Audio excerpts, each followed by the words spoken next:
Welcome to Tales from the Trenches Tuesdays. Today, I am absolutely honored to have my good friend and fundraising colleague, Jason Lewis, on board.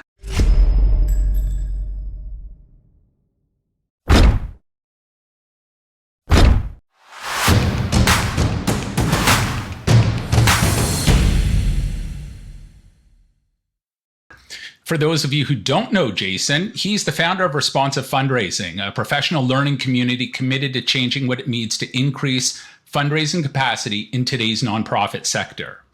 He strives to ensure that leaders understand and experience a holistic approach that is meaningful for those on both sides of the gift exchange.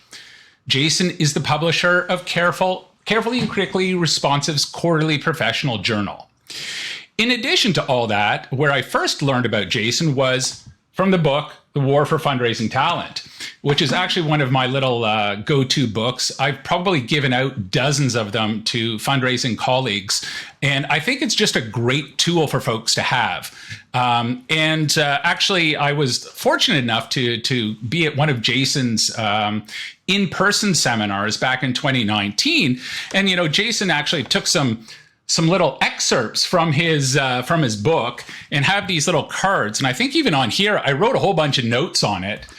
So you can kind of see Jason is kind of like the founder of those 3-lane approach to fundraising, which we'll get to in a little bit. But I just really wanted to welcome Jason. There was an organization that I saw here in town locally that hired a firm in the States, and they paid $75,000 to come up with a binder of naming opportunities. Yeah. And I just said, holy moly. I said, firstly, I would have done it for you for 70,000, Canadian, not American. Right. I said, but secondly, I said, make it up as you go along because it's not a huge thing. Now, that being said, some of the corporate gifts, that is what motivates them. But as far as individual, I found very few of them. As a matter of fact, when it comes to naming, I found sometimes I've had to convince the donor to let their name stand as kind of a beacon to other folks and said, hey, you know what, if John Doe can do it, I might be able to do something myself, or it might inspire me to do something. But, most folks are very kind of hands off and they don't want their name up in lights. Yeah. There's a great article. Her last name's Taylor, and I think she's been published in the professional journal that Stanford publishes, and she talks about this notion of dirty money, which tends to be a pretty consistent, more consistent conversation that we're having in the philanthropic community now.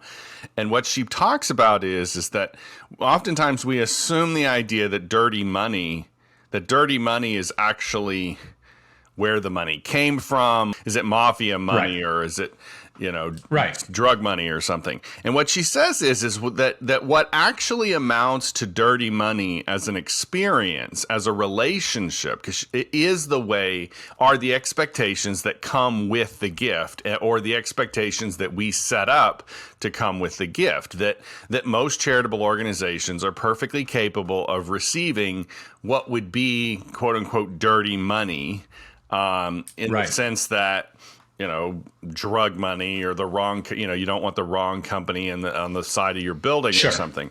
But when the expectations of the relationship cross the line, right? So you want, and what she narrows it down to is when your level of when the donor's level of acknowledgement exceeds what you would give any donor, or when the level of influence, she sort of boils it down to influence and acknowledgement. And when those two levels are sort of exceed what you'd give any donor, you've turned it into this marketplace type experience. Yeah, and that it's interesting because I've often spoken about refusing gifts, and everyone thinks it's heresy. But sometimes there's gifts that come with way too many conditions to it, and it's not something that you do. Yeah. I found actually that the major donors or the top donors for an annual gift, they give it freely. Yep. The guy who gives you $150 wants to have it tied down 7 ways from Sunday.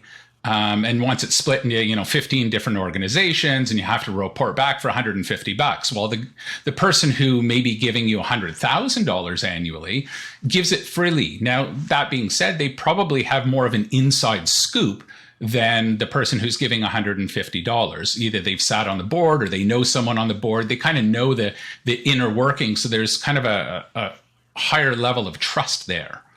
But I found that, it's a bit of an interesting, I've always said that the amount of effort for a gift sometimes is inversely related to the size of the gift. Yeah, that's very insightful, and I've said it to clients. So when we're helping a client, Jack, administrate a capital campaign, we divide the campaign into 4 categories, not the traditional 2. And part of the reason we divide so if you think about what is typically that first half of the campaign, we typically see that as the half where you're dealing with a very small number of donors and you're generally soliciting anywhere between, maybe 60 and 70% of the money.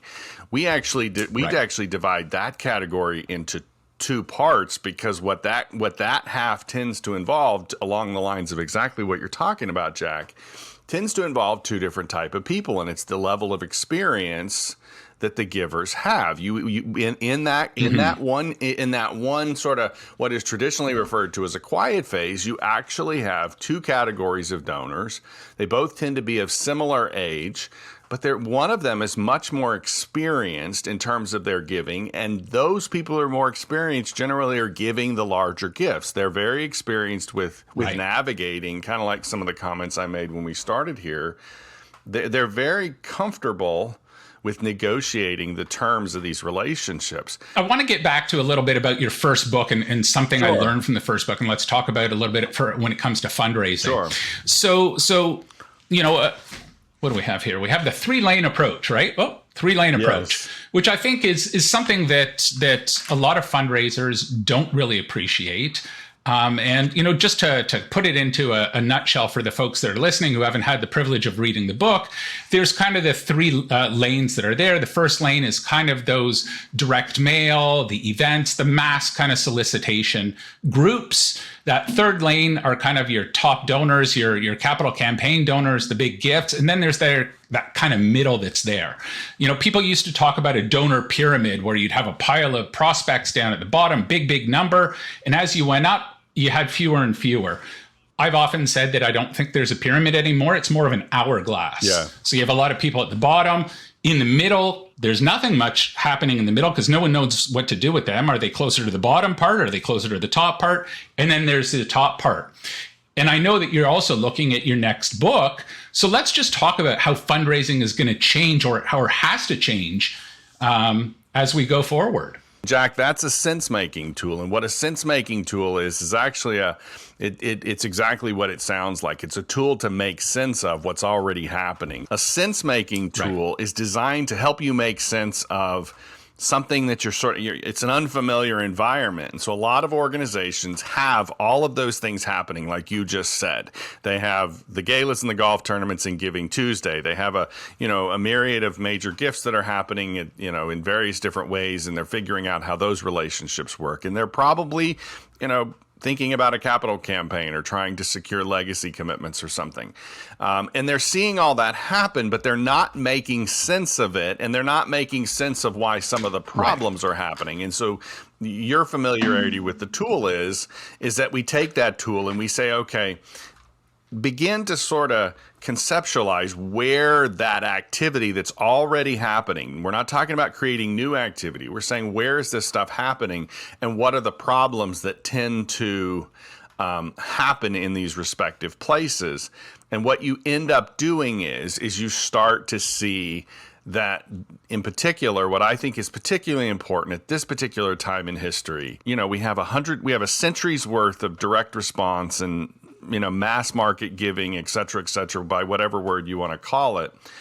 But we don't have an investment that is seen and understood of what I call that messy middle. And that's where the relationship is put ahead of the gift. So somebody says to me, well, what's the messy middle? What is that middle lane in sort of the essence of it is? What the essence of it is you're putting the relationship ahead of the subsequent gift. Where are you choosing along this sort of continuum of gifts? Where are you choosing to say, this is the place where the relationship comes before the next gift that the donor gives? That's what happens in the messy middle. It's about It's about where is your organization deciding that, okay, the relationship matters, and it matters enough to put the relationship ahead of the next whatever contribution we get, whatever that gift is. And most organizations are so oriented towards the gift, the donation, the money, the transaction, that they have no sensibility when it comes. They haven't made sense of what it means to sort of put the relationship ahead of that. When we think about some of the organizations you and I have worked for, neither of us have consistently had the benefit of working for employers collectively. The entire organization has an understanding of that messy middle. You might have a boss who kind of gets it. You might have a senior director who sort of gets it. You yourself might get it. But until you have what I call this shared understanding, till you've all collectively made sense of this, it doesn't work. It's kind of a push and pull as well. I think that the organizations that have healthy reserves or that aren't necessarily living hand to mouth can afford to invest a little bit more in those relationships, because it might take some time in order to get results.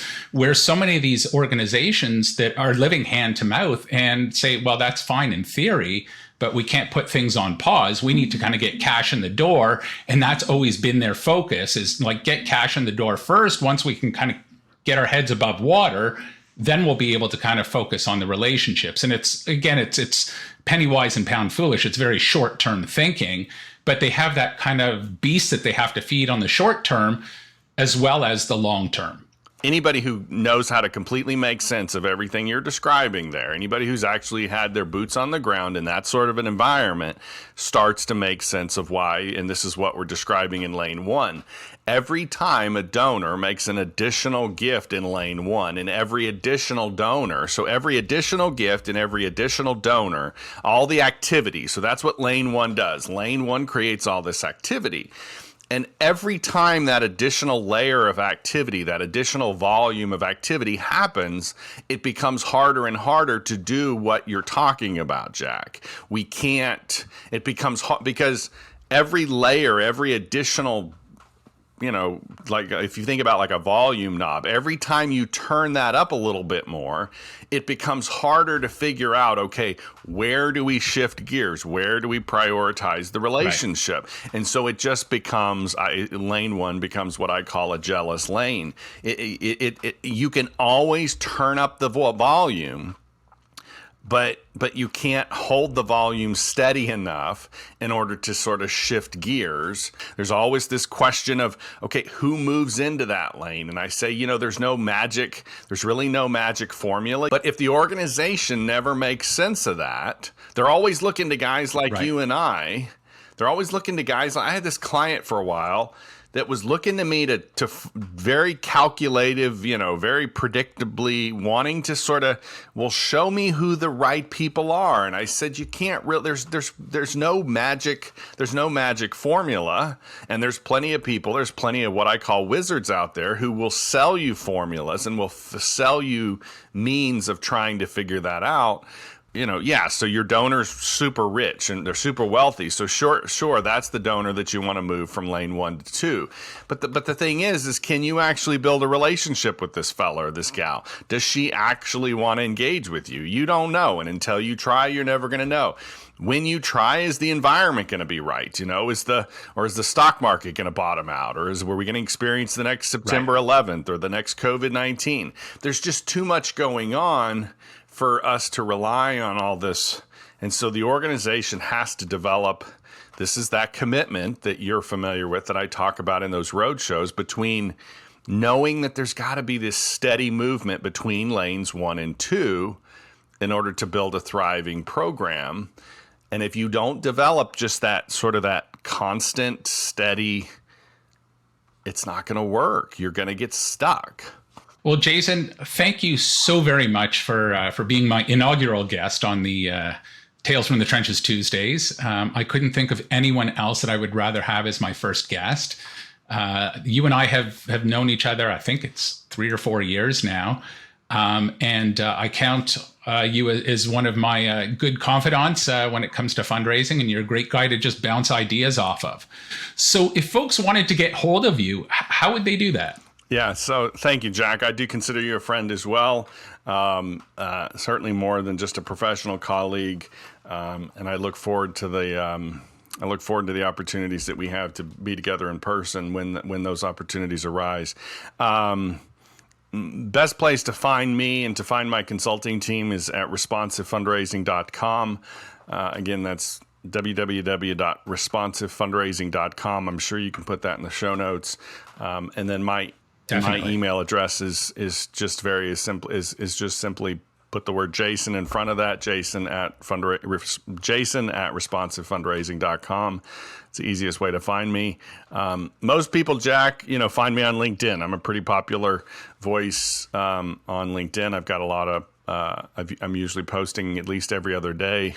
Got a lot of people counting on me to post something snarky or smart or opinionated, and I think it's thought-provoking. Yeah, that's what it is.